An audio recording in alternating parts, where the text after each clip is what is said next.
Amok 589. Hi, everyone. It's Emil. It's Emil Guillermo. Emil Amok to you. Welcome to my Takeout. My takes on all things considerable. I know some people are at least know that I'm here. I saw them at my high school reunion over the weekend. They say, "Oh, Emil, I get these notifications that he's on. He's got more to say." I got a lot to say. It turns out. Welcome to the program here. We're here Monday through Friday. Sometimes we repeat, but around the 2 o'clock hour. And this is the secret podcast that we do. I mean, we're not looking for listeners, we're not looking for viewers, but we welcome them. And should you collide with us accidentally or intentionally, here we are. You can find us on amok.com. Actually, my website is kind of it's not updating as frequently, but you can find us on YouTube at Emil Amok 1. You can find us on X, formerly known as Twitter, at Emil Amok. That's EMILAMOK. You can also find us on Facebook at fb.com/EmilGuillermo.media. So there, that's how you find us. We call it the secret podcast because we're not really on. I could, but I don't. I know. Is that laziness, I guess? I don't put it on the regular standard podcast things. I just do it live. So we're here live talking about stuff happening today. And I'll talk about my Lowell High School reunion because I did talk about that last Friday with Professor Dan Gonzalez, who went to SI. So there's always a little like back and forth between us. But I went to all right, I've already copped to being 118 on my different columns that I write, using my father's birthday as my official date of birth, because I've experienced almost everything he did. Now we could debate that, but really, my life is a function of living out his history that he created for me. So that's why I say I'm 118. But anyway, so I guess I shouldn't be upset, or I shouldn't be coy about saying I went to my 50th high school reunion over the week. It didn't feel like 50, but it was. So I'll talk about that. Yeah, I mentioned we went down memory lane, at least musically, about the news and the music of 1973 with Professor Dan. And I was thinking about that. I was thinking about, God, we've got all this stuff happening in the Trump trials now with two key players in the elections fraud case, copping a plea, and they're going to testify, help the prosecution. We're talking about Cheeseborough and Sidney Powell. And if I were Donald Trump, I would be thinking, possible jail time now. So that happened. But 73, Watergate, right? 50 years ago, and now 50 years forward, and we got the Trump cases. In 1973, we're talking about the missing, or the 18 minutes of tape that Nixon erased somehow.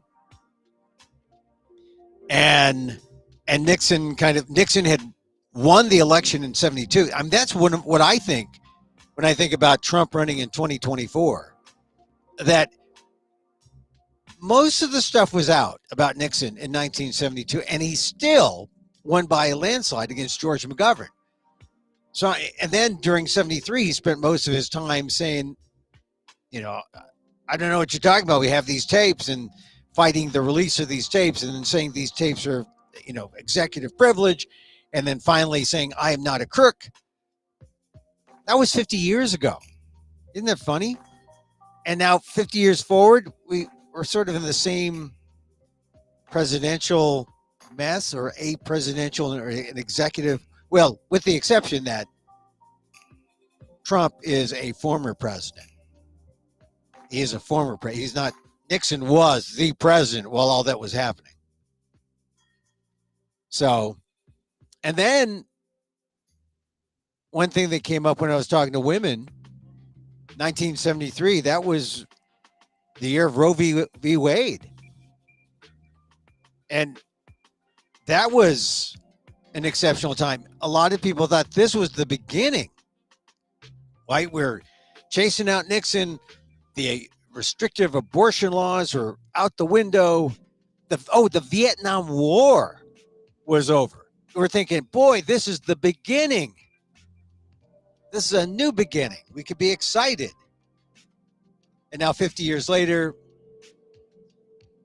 Roe v. Wade essentially overturned. And we have two different war fronts that we have to consider here in America. You know, we've got Ukraine, that is a worrisome thing. We've got this thing in the Middle East. There's new things every day about China in the West Philippine Sea, South China Seas, taking over land. There was news report that the Chinese Navy was ramming into a Philippine naval vessel, which is certainly an aggressive act. They're allies. You didn't hear much about it. I saw one line in the Western media about that. But they're hotspots all over the world. This is 50 years later, right?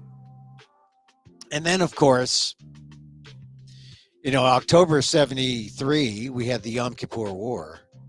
And here it is, 50 years later. We're in this Israeli-Gaza war. I don't mean to minimize it by calling it a dispute, because it's more than a dispute. It is essentially a war, but it really is it's a terror attack by Hamas on Israel, and now Israel is retaliating. How it expands into a broader war with a focused ground war first in Gaza, and then it expands. That's what everyone fears. And of course, people are jumping into this and talking about it, and they don't know the history. If you ask me where Gaza is, some people may not even know. You know, it's that little strip there, you know, by the coast.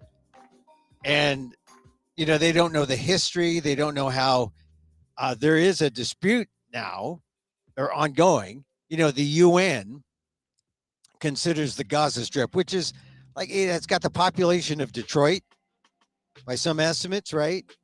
And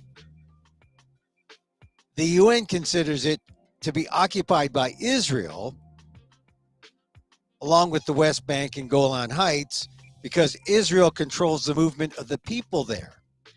And that tends to make people think, oh, see, Israel occupies this, right? And they've imposed this land, air, and sea blockade for the last 15, 16 years, with the help of Egypt, by the way. Israel, though, argues that it no longer occupies Gaza because it withdrew its soldiers and settlers in 2005 and doesn't govern the Strip. So who does govern? Well, at first it was the Palestinian Authority, and then they lost an election to Hamas. And so Gaza and its more than 2.1 million people have been under threat by by Israeli bombardment since this Hamas attack. But, you know, this small Palestinian territory has been under control of Hamas since 2006, 2007. And Hamas has essentially been a strong-armed dictatorial ruler of this area. And just to throw in a few more facts if people don't understand, I mean, it's like saying if Trump was president of the U.S., to say that all of the U.S. believed in Trump, not true, right? But so a lot of people say, well, they're equating Hamas with the Palestinians, but they've taken polls. The Washington Institute for Near East Policy, they took a poll in July. 62% of Gazans wanted to keep a ceasefire with Israel, and half wanted Hamas to stop calling for Israel's destruction. So it's not like a unanimous thing. All Palestinians are Hamas and believe in Hamas. Hamas is seen by the UN as a terror group. So you have to be careful if you're going to go out there and say, oh, we believe in Hamas. No, you don't. How can you believe in terror? The correct way to view all this, if you're not a Palestinian or a Jew, or even if you are a Palestinian or a Jew, you should just look at this as a humanitarian. And the question to ask is, how do we get to peace? We have more than 50% of the Gazans in July who said they wanted Hamas to stop calling for Israel's destruction.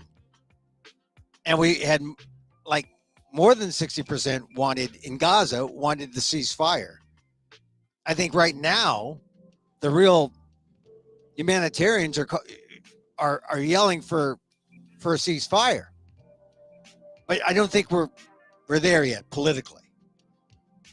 You know, you don't see Biden calling for a ceasefire, but Biden is calling for restraint. And all of these things that are happening now, like today, another 2 American hostages have been released.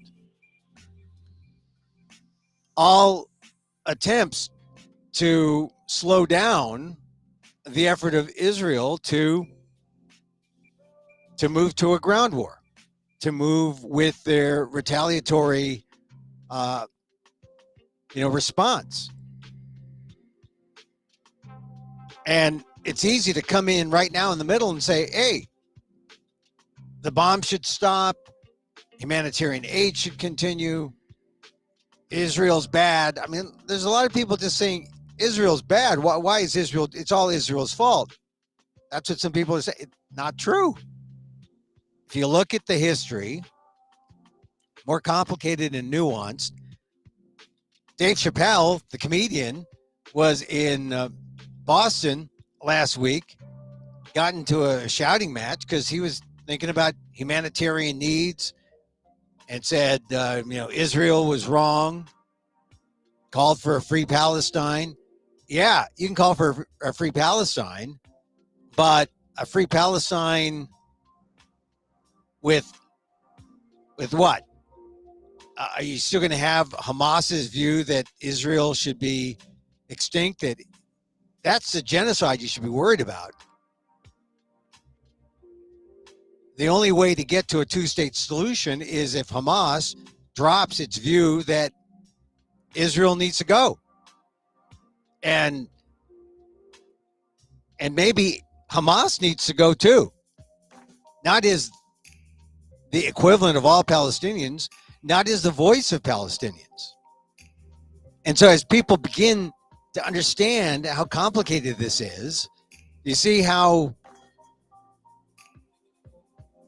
what a thing it is for Biden to have done what he's done over the last couple of days to try to cool things down.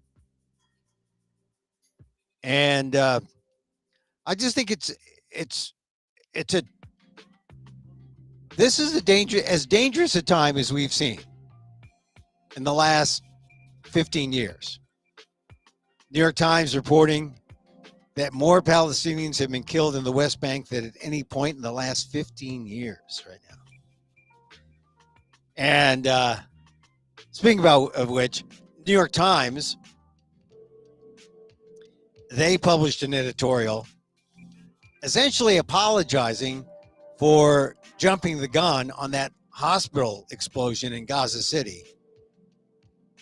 So, here's the thing. But here's one thing to the New York Times' credit. They knew there was a problem with quoting the Palestinians or quoting Hamas saying in their headline, right, saying that the explosion, right? They did say Hamas, or they did say Palestinians say, in terms of the bombs being being caused by an Israeli, or being part of an Israeli airstrike. But it just goes to show you how the more credible you are, the more quick you are to correct. That's always a basic thing in journalism. And so New York Times, in an editorial today, said on the 17th, Times published news of an explosion at a hospital in Gaza City, leading its coverage with claims by Hamas government officials that an Israeli airstrike was the cause and that hundreds of people were dead. It included a large headline. Israel subsequently denied being at fault and blamed an errant rocket launched by the Palestinian faction group, the Islamic Jihad, which has in turn denied responsibility. American and other international officials have said their evidence indicates that the rocket came from Palestinian fighter positions. So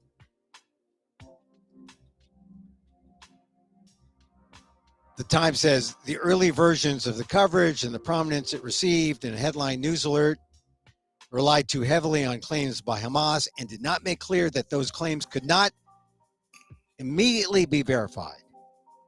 The report left readers with an incorrect impression about what was known and how credible the account was. Now, some people will say, look, New York Times is wrong. No. What this proves is you can trust the New York Times, at least on this matter. They made a mistake. They said they may have over-relied and unverified statements, but they're going to be transparent. They're going to say, hey, look, we were wrong. And they made this, I don't know if you call this a correction, but certainly a clarification. I mean, I saw the headlines too. You can't put the attribution, and that's usually good enough to say Israeli bombs, right, cause of the hospital airstrike or hospital blast, Palestinians say. That usually is enough. But we live in a time now where people are ready to crucify you for any little mistake. If you're mainstream journalism, and if you're not an opinion journalist can, well, they can't get away with anything. They still have to have opinion based on facts, opinion based on reporting. But the fact that the New York Times has come out with that shows that, not that, you can't trust the New York Times. No, it shows you can trust the New York Times and other mainstream sources that will continue to clarify and correct as stories evolve. Now, Asian Americans, we know the big mea culpa in the New York Times, similar to this, is when the Chinese American scientist Wen-Ho Lee was crucified by the Times, and the Times reporters and the Times editors realized, hey, we relied too heavily on U.S. sources and on single sources from the U.S. government to crucify Wen-Ho Lee, who ended up being in solitary confinement and then later released on lesser charges than the espionage. I think it was just mishandling of documents. But that was a big brouhaha around 2000. God, I think it was 2003. That's more than 20 years ago. But still, I mean, this is the way journalism works. So if there's some right-wing news folks who say, yeah, this shows the New York Times they know their ass from you know what. No, this is journalism. You make a mistake. It's better not to make a mistake. But if you make a mistake, you correct it. You correct it fast, and you're proud about correcting. Because it shows you can be trusted. It shows you're a credible source. All right, so anyway, so a lot's happened in the last day, and I do this thing called Filipino American in Israel because I have a close friend in Israel, Filipino American who's lived there now almost a decade. And I read his letters. He's very conservative. And it's funny that we found common ground here on Israel's right to defend itself, number one. And number two, on what is the exact way to peace. You recall, I asked him, I said, how do you get to peace? He says, you don't get to peace when the other side wants you dead. And that is the stated claim of Hamas. It's not the stated claim of Israel that they want the Palestinians dead. It is the stated claim of Hamas. It is their belief. And so my friend had a Hamas dinner party last week. People shared stories. And because the stories buttress up spirits, everyone there either has lost someone or knows someone who did. And so they share stories. Here's a story he shared in an email. He said, one of our friends at the dinner works in an Arab Bedouin town nearby. He spoke with his landlord, a Bedouin Arab, who was a retired commander of an IDF Bedouin tracker unit. This commander was retired because of injuries suffered in battle. When he heard about the Hamas attacks down south, he out on his uniform, or he took out his uniform and drove down there to help out. He's now back on active duty service despite his injuries. But he also related that one of his troopers, also an Arab Bedouin, was in the south around the Gaza border, and heard a small group of Hamas talking Arabic. As he hadn't put on his IDF uniform yet, and he knew Arabic, he met up with the Hamas guys who were confused about their location. So he motioned to them to follow him into some trees and shot them there. Your listeners need to know that Israelis are not just Jews, and even Arabs will fight against Hamas. Well, that's pretty grim. Biden needs to repeat what he said to Israel. Biden, by the way, is a rock star after his visit last week. Rock star in Israel. He probably can get more votes in Israel than he can in the United States. My friend says he's now seen as the second coming of Christ. I think he has to isolate Iran in some way. Heard something interesting tonight, that the biggest Hamas headquarters is located underneath Shifa Hospital in Gaza in deep underground tunnels. That means that the IDF is going to have to get them through the tunnel network because Israel cannot be seen as bombing a hospital. But that is Hamas, cowards using the populace as shields. All good here. I'm betting that the ground incursion kicks off Saturday for symbolic reasons. Of course, it didn't, but there were more airstrikes. That was a note from my friend on Thursday. And then I got another note just this past weekend where he says, still waiting for the ground war. The two released hostages was a move to delay the attack. He's talking about the women who were released on Friday. Hezbollah is starting to show a renewed vigor. We'll know if it joins the fight when the ground war in Gaza begins. This next week will be telling. The IDF can't wait too long. The Israeli public understands that not all Gazans are members of Hamas. The problem is that Hamas uses them as shields. It is clear that many of their headquarters are located under hospitals. No problem with getting aid to the Gazans. The fear is that Hamas will just commandeer the aid like it did with taking the fuel from all the folks sending them aid. The hospital bombing was played well by Hamas. Israel knew better and waited for an investigation. And you saw what the IDF, US, France, and EU eventually concluded. No publicity about the many rockets that Hamas fires that fall back and kill their own citizens. The reason? Hamas controls what the reporters can report. It is a closed state. And I think that's one thing that people don't understand about Hamas and about Gaza, that if you poll independently, the Gazans, 62% will say, Hamas needs to change its tune, and more than 50% want to cease fire. But Hamas hasn't had a free election since 2007, I believe. It's essentially a dictatorship. So, and Hamas has been recognized by the UN as a terror group. So, if you say you're pro Hamas, you gotta look a little deeply, or look a little deeper at this situation. And it's gonna take a while to get to peace, but one way to get there is if Hamas isn't out for genocide of the Israelis. I mean, that's the genocide people should be focused on, because that's the problem. And I firmly believe, I said this at the beginning of, since October 7th, there's got to be a way you can be pro-Israeli and pro-Palestinian. And that is by being anti-Hamas.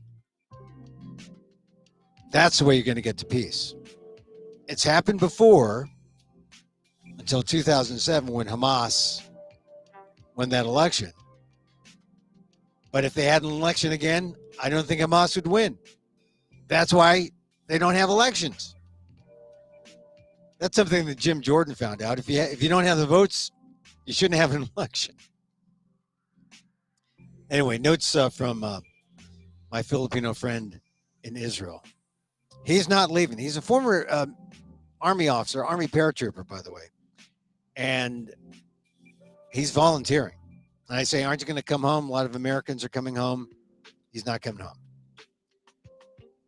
home. So the one thing about being at a reunion, a high school reunion of Lowell High School over the weekend, is I was keeping my ears open to see how many times the world situation would come up. It only came up once or twice.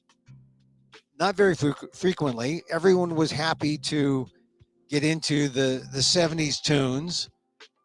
The 70s, 73, that was the age of Soul Train and the Philadelphia sound, meeting early stages of disco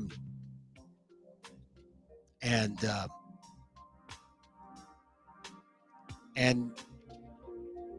the early stages of disco and the latter stages of, rock was still big then. And then the pop stuff, Elton John, Daniel, right? Superstition, Stevie Wonder. It was actually a pretty interesting time for music. Maybe slightly more pop. The OJs, Love Train was big in 1973. We could use the Love Train now, I'll tell you. But the idea of what was happening in the world came up once. A Jewish friend of mine, and all people do is shake their head and say, what do we do? And I think just for a few hours, they're willing to walk away and just try to have some fun for a night. It was fun. It was fun. One thing I noticed is that the men were all, even, if they were high school athletes, if they were like a runner or a wrestler or a basketball player, they generally were still fit. But a lot of the football players that I knew were a bit on the large side. And I guess, they believe in statins and metformin, and the dinner that they served shows that, yeah, high blood pressure, diabetes type 2, here we come. It was kind of sad in a way. And I like to say that my vegan, people ask me, oh, Emil, you look young. And I say, well, I have my wife to thank and my vegan diet. That's really it. And a little bit of, well, being a person of color,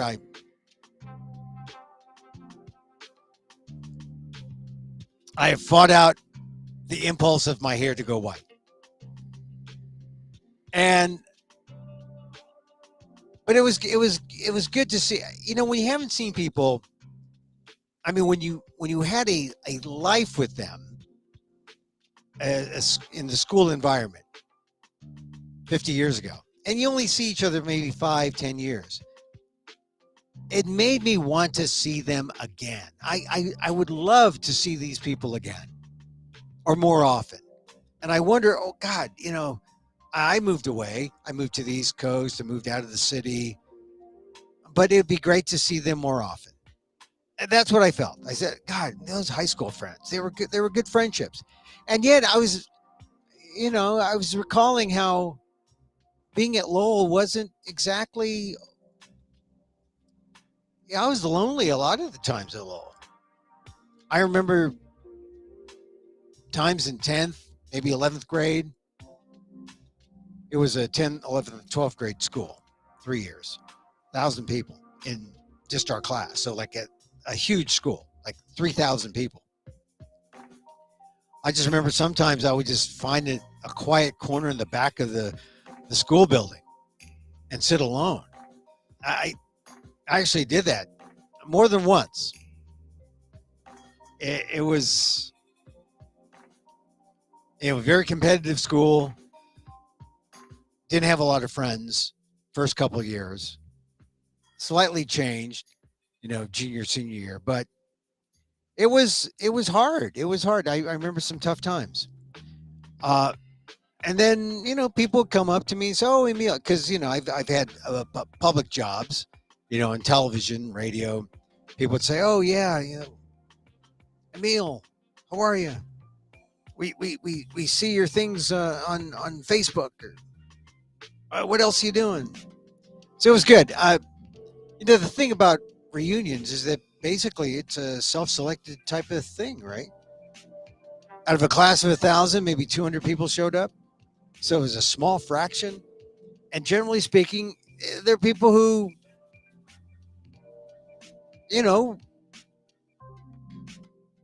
they're not homeless. They're not poor. They're not dead. I mean, as you walked in, there was a big list. Not a big list. I would say about 50, 60 names of classmates who are no longer with us. And I swear I knew maybe 75% of them. Some real, my high school debate partner. Couple guys from the football team. And mind you, if they were alive today, they'd still be in their mid 60s, right? So it was sad that they didn't even make life expectancy of average Americans, which is mid 80s. So who knows? I don't know the circumstances for all of them, serious illness, whatever. It was just sad that's always the thing about these lengthy, these long year reunions, 30, 40, 50. There's always the sad cases of people who have succumbed to cancer. So that was when you enter, you are sort of in a reflective state. Oh, that person's not going to be here, but look who's here. And I have to say, I was genuinely pleased to see the people I did. My only regret is I didn't have a chance to speak to everyone as much as I'd like. And, if I do this podcast every day, I probably would like to do an entire podcast or something. Some of them I would. I mean, some of them are that interesting. I was talking to one woman. She's, a big mucky muck at Los Alamos in New Mexico. I'd be curious to talk to her. There's another friend of mine who the minute he saw me, he said, hey, look, I'm working on a project where I think we can cure all airborne viruses. What? Common cold? So I'm curious to see what he's up to. He's a friend of mine who I'll never forget him because when my car, I had a 64 Mustang that burned up. And I didn't know how to fix it, didn't have the money to fix it. I sold the car essentially as, for $100 or something, a 64 Mustang. But he had the wherewithal and the tools and a grandfather who just knew everything about Ford Mustangs. He practically cherried out the car and drove. It was his grandfather's car for the next 20 years. And I see it as a gift to his grandfather from me. But he says he has this cure for all airborne viruses. I said, you let me know before you go public, or we'll talk before then. But, it's an interesting group. I mean, Lowell High School is the all academic school in San Francisco. And, I've talked about trying to keep Lowell's high standards, try to keep it meritocratic based on grades or test scores or something. Not to shut people out, but just to make sure, and this was my argument, to make sure that people like myself who would have no access to a good, expensive private high school, to go to a public high school, a free one, and get the best possible education that I could. I saw that as a great thing. Now, I've talked to a lot of other people since I wrote that piece, which was a couple of years now. And since then, Lowell's gone to a lottery. Lowell's dropped testing. I think they're going to start using tests again.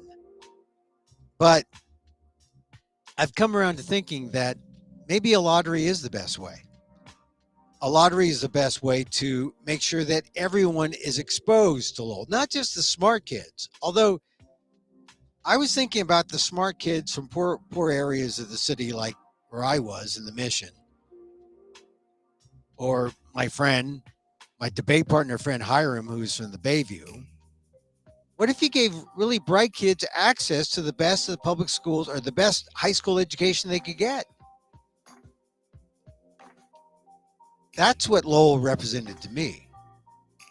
But it seems now the view is, why just limit it to the smart kids? Why not just view all kids as basically smart or with the ability to get smarter and give them the best possible high school education they can get? Let all schools be Lowell, essentially. And actually, I've had that view that all San Francisco public high schools should be that way, or should represent that for everyone. Of course, that costs money. And it always came down to, well, it's better to have one Lowell and servicing all just, people who can take advantage of that, which is elitist, of course, but cost effective in some ways.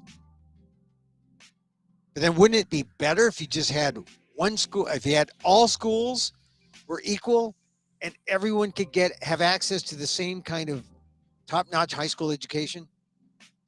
Boy, that's a dream, right? Anyway, I've come around to thinking that that's really the way it should be, and that Lowell, it would not be a knock on Lowell to not have the meritocratic, requirements for entry, but to be available to all comers who wanted to try. And then it would be kind of a sink or swim kind of thing.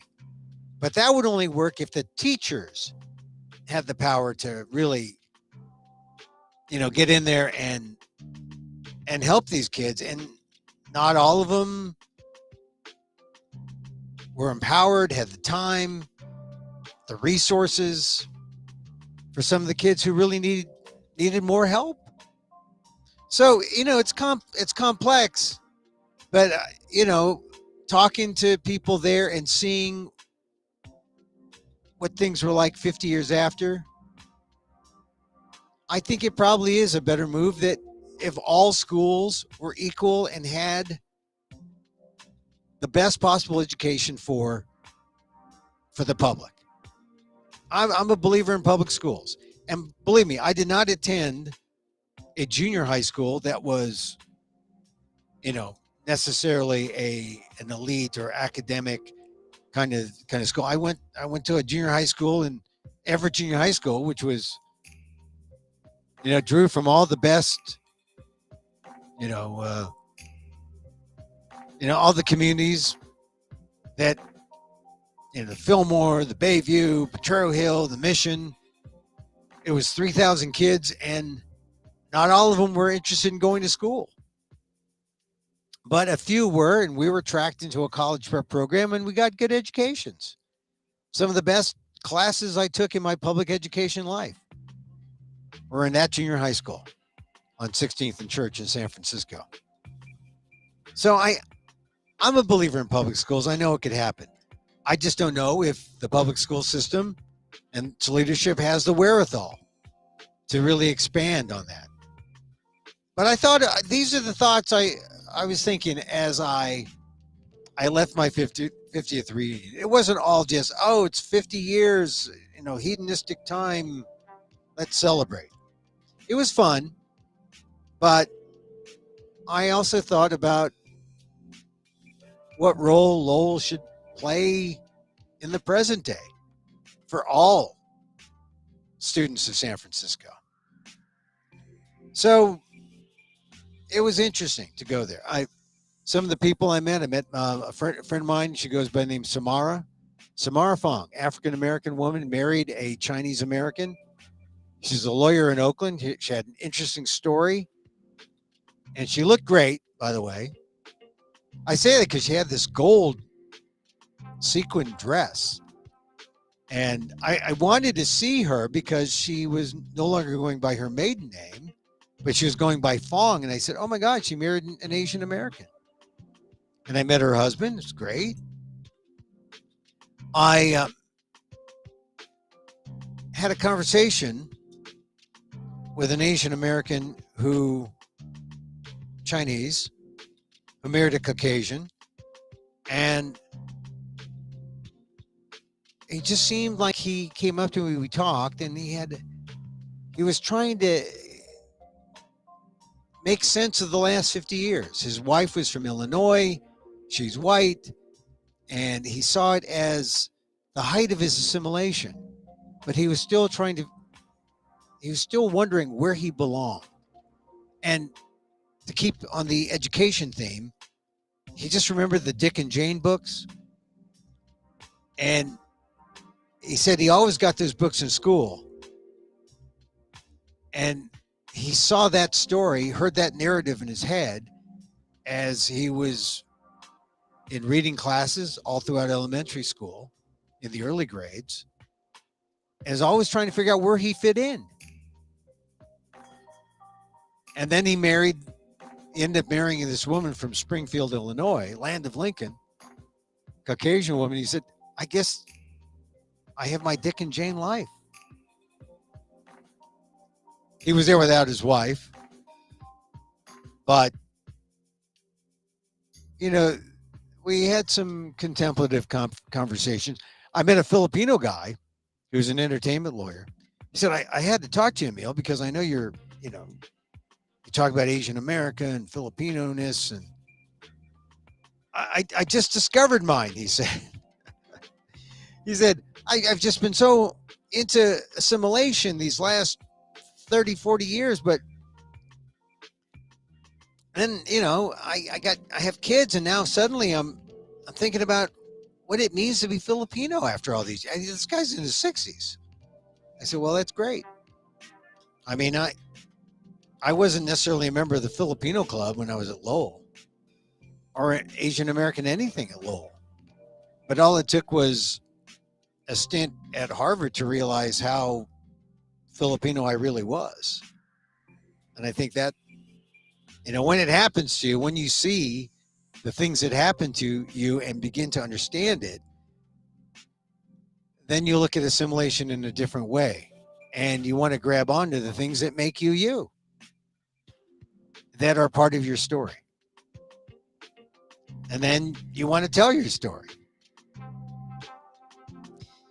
And then let's see, the happiest people in general that I saw there last weekend were teachers, because they've got a good pension plan. They're able to retire early. They're free to go and do whatever they want. The teachers were the happiest. Less happy, I don't know if they were less happy, but the lawyers all seemed overworked. Well fed though. They were well fed. But so were the doctors. The doctors were well fed too, which worried me, because the doctors shouldn't be all too well fed unless they find themselves hooked on metformin and all the statins and all that. And there are a few of those there. Some academics, of course. One woman who, I believe she or her husband was teaching at Auburn in Alabama, which is about as far away from Eucalyptus Avenue in San Francisco as I can imagine. But it was generally a good time. I will say this: when you want to have a conversation and the music is too loud, it is not conducive to conversation. So, it was a matter of just catching little glimpses of things, or, grabbing conversation here or there. But unless you left the big room, it was hard to have a conversation. The music was that loud. And then the other thing is, the food was okay, but the vegan items were kind of limited. And I mean, I found enough to eat, believe me, but it would have been nice if there were, more vegan options for people who weren't meat eaters. And other than that, it was a great time. My wife and I, great time, danced, didn't drink all that much because, God, for some reason, I'm just not drinking as much now. And like I said, it was a time to think of, well, not just where I fit in the Lowell equation, but it makes you think about what Lowell represents and what it means to San Francisco. I mean, if this is the self-selected group that wants to gather after 50 years, Lowell must have meant something to them. How do we preserve this so that Lowell continues to matter for the students of San Francisco in a good way? And as I said, some of the conversations I had on the way out, the Alumni Association interacting with more students, younger students, trying to do more with current students, not just those who are young alums in college, but those who are in or at Lowell now, trying to get them, I mean, it's funny, as an alumni group, it's not like other alumni groups of, say, private schools where you're always looking for funds, but you're looking for that affinity, for education, for that loyalty to the alma mater, for volunteer efforts and support and that kind of thing.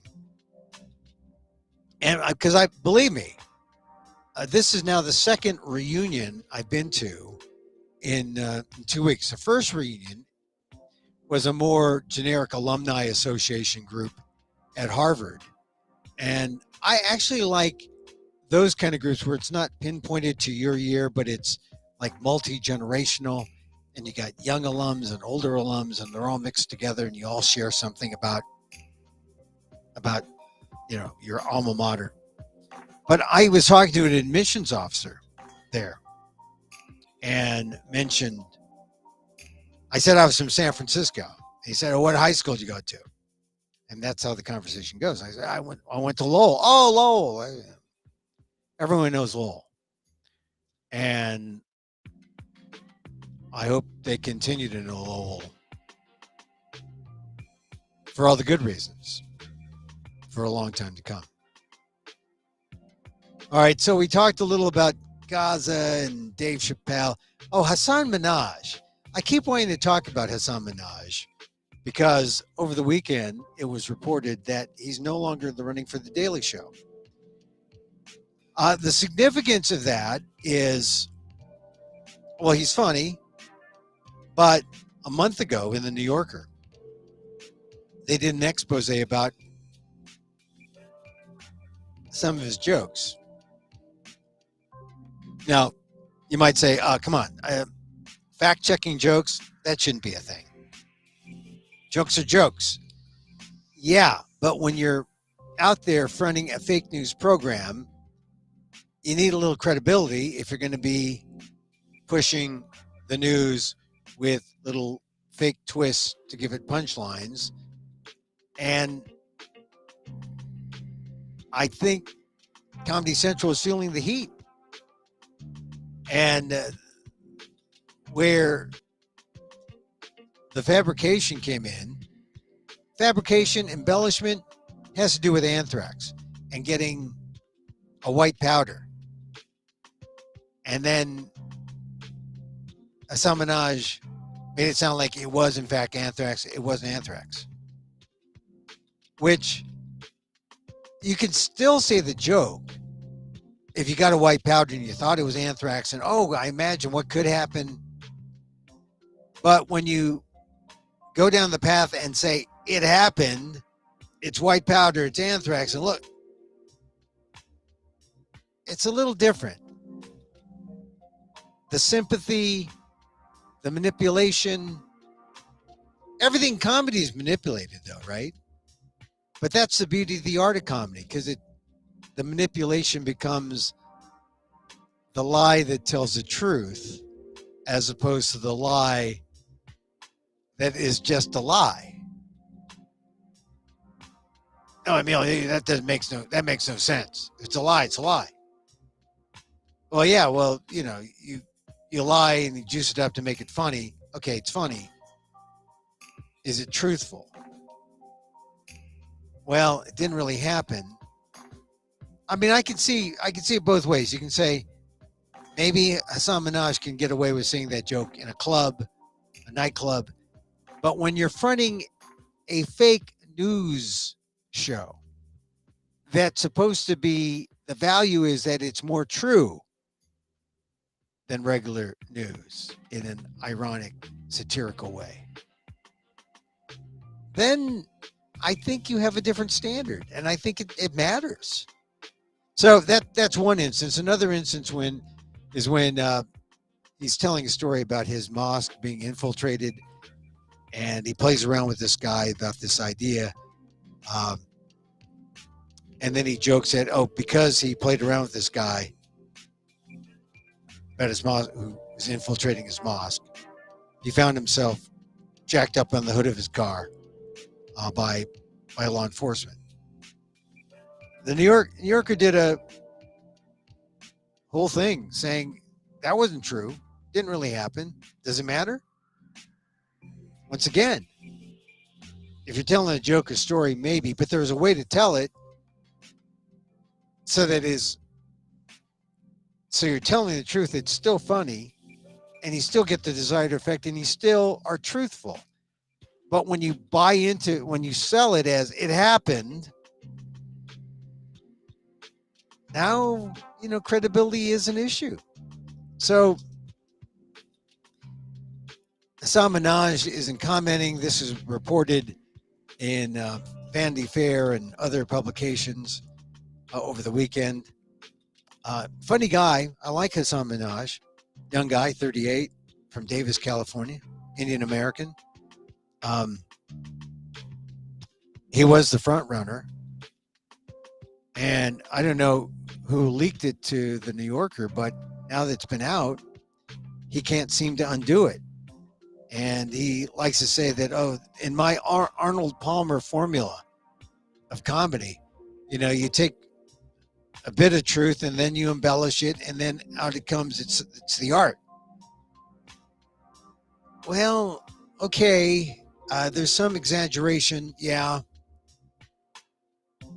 but there's still a bit of truth that has to be there. And if it didn't really happen, you undercut your ability to say, here's the truth, here's satire. They could just give him a second chance and say, oh, we like you so much, Hasan Minhaj. Doesn't matter what the New Yorker says. And Comedy Central isn't saying exactly if that's the reason why they're not giving him the job or why he's out of the running. But it has to do with that. It has to have something to do with that publicity. It has to. Anyway, it's too bad. He's a funny guy. And he was in, the morning show. He had a gig in the morning show. So he's not hurting, but that would have set him up for life as some Minhaj, right? To be the Jon Stewart of his generation. But I guess it's not to be. All right. The other thing that gets me about that story is I've done my storytelling shows, my one-man shows, and I tell stories about Harvard. I'm sensitive to the truth because I tell these stories about what happened to me when I went to school in an Ivy League school. And people come up after me and say, did that really happen? They actually said, did you go to Harvard? And these are not white people doing it. These are people of color. Did you really? Did you laugh at the joke? Did you? Yeah. I always tell the truth. I mean, my embellishments are not really embellishments. I might be more handsome in my stories. That's the only embellishment. But basically, it's true. I did not get the girl. I did not date a Radcliffe woman. I might have made myself more handsome. But, I really did clean bathrooms in dorm crew. That's not an embellishment. The clean bathrooms may be an embellishment, but so I'm sensitive to people doubting whether or not you're telling the truth. And I think there's this understanding that, oh, you're telling a joke, it's not truthful.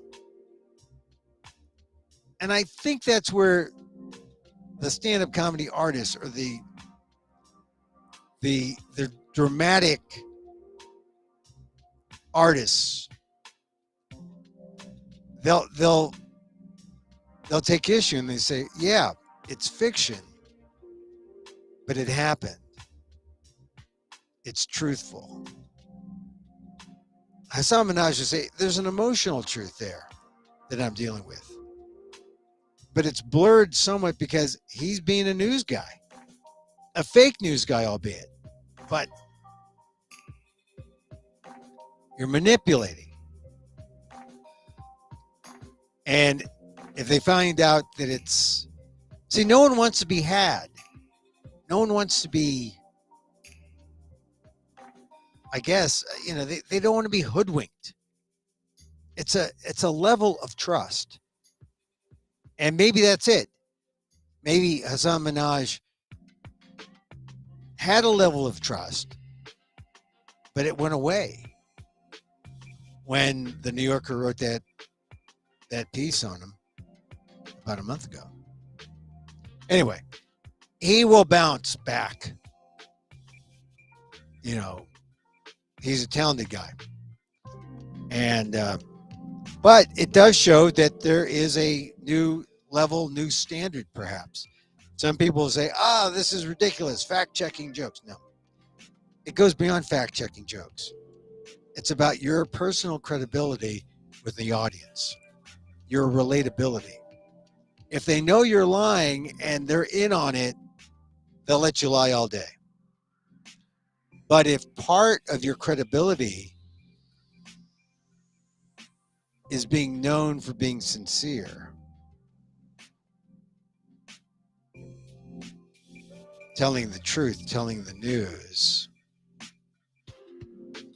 then it sort of muddies things up a bit.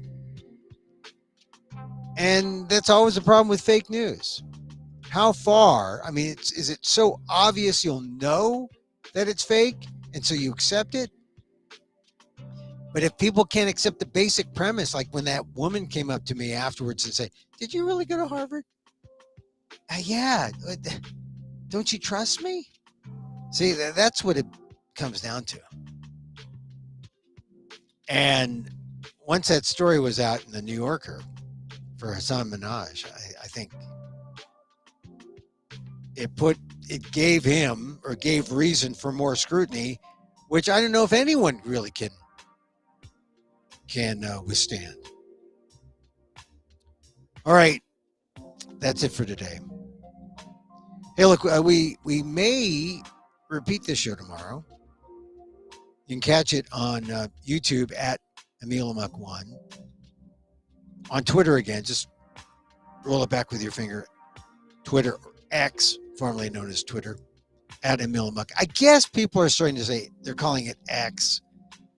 Although for me, X will always be Wolfman Jack on XERB, the big X, from Tijuana, Texas. The Wolfman. He was on the big X. Not Elon Musk's X. Who is his X? Someone famous, I think. Or FB.com, Facebook, my Facebook page. You can see it. All right. That does it for us. We like to close with a little loving kindness. A little meditation. Love. It's always about love. And so, as I wish for me, I wish for you. May you be safe. May you be happy. May you be healthy. And may you live with ease. Emil Guillermo here. Hey, thanks for joining me. Till next time. Mahal Kita.